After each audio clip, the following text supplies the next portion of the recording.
fourth mental health tip is related to exercise too. Get outdoors. Fresh air and the sun are really good for you with proper sun protection. So one of the things that is recommended for healthy sleep and keeping us healthy in general is getting sunlight as soon as possible after waking up. It helps reset our circadian rhythm, like our body rhythm of day and night. It helps regulate our eating cycles and everything. So get out there, get deep, fresh breaths, get some sunlight, 20 minutes or whatever you can first thing in the morning, and make sure during your day you're getting outside. Can you get out on a porch? Can you get out just even outside your front door if you're hesitant? You don't have to start big, but go somewhere where you can breathe the fresh air and look around you and pay attention to things. Nature is very healing. So it's because the rhythms of our body are you can see those in the rhythm of nature too. So listen to the birds. That's part of mindfulness and meditation as well. Pay attention to how many things you can see. Pay attention to how many things you can smell. Pay attention to how many things you can feel. So getting outdoors overlaps with the other mental health tips too, such as exercise and meditation. You can even journal outside. 5 is listen to uplifting music. So if you saw our YouTube, Angie was jamming out to some music. Music is very powerful. I've had the good fortune of working with a lot of music therapists. And one of the things I'm always excited by and also astounded by is the science behind why certain music resonates with us. Our heart has a rhythm. Everything flowing through our body has a rhythm, and music has rhythm. So when we find something that's calming or we find something that we like, it's because it's matching our body rhythms. So it's a very powerful tool for modulating your mood. That being said, sometimes it can be tricky that if you're feeling really anxious or really stressed or positive, it can be hard to switch right to listening to something mellow or something slow because there's such a mismatch in energy in music. So make a playlist for yourself. But if you try listening to music and you're like, oh, this just makes me feel worse, it might be because it's just not the match for where you're starting at that level.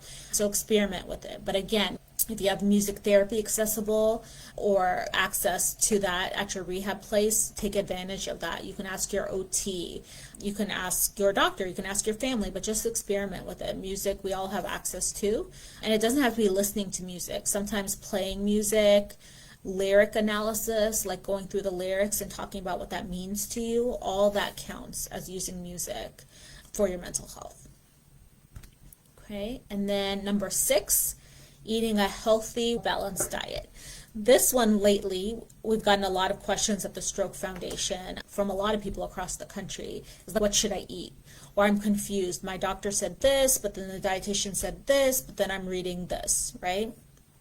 So the core, the one foundation among all the diet types, if you will, is eating real food that has a minimal processing. Fresh is best.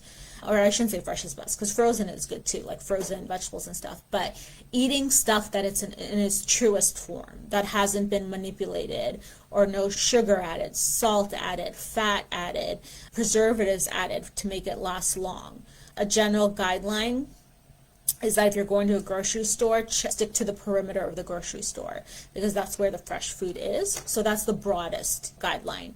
But number 1 for eating a healthy, balanced diet is check with your doctor. Because of your stroke, because of your medical history, because of the medications you take, there may be restrictions on how much you should be eating, when you should be eating, or the types of things you need to be mindful of. Sometimes medications like grapefruit juice is not recommended if you're on certain medications. So number 1, check with your doctor.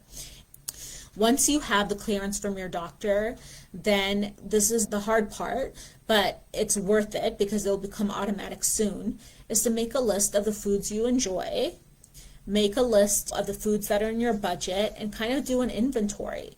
I've recently started having a running list going in my phone of 3 or 4 whole grains that I can rotate through, 3 or 4 proteins, 3 or 4 vegetables. I tend to do better with less variety, so meet yourself where you are. If you need a lot of variety, then work with your dietitian and nutritionist to do that.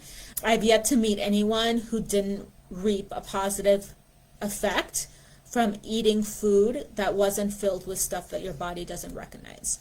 So first, is awareness. What are you eating? What do you like? Don't fight against your natural preferences. That is a no-win situation. And then work with your occupational therapist, your dietitian, your nutritionist, your doctor to develop a list and meal plans. It's never going to work if you're trying to go out of budget or shopping where you don't shop and stressing yourself out. You want the food to support you.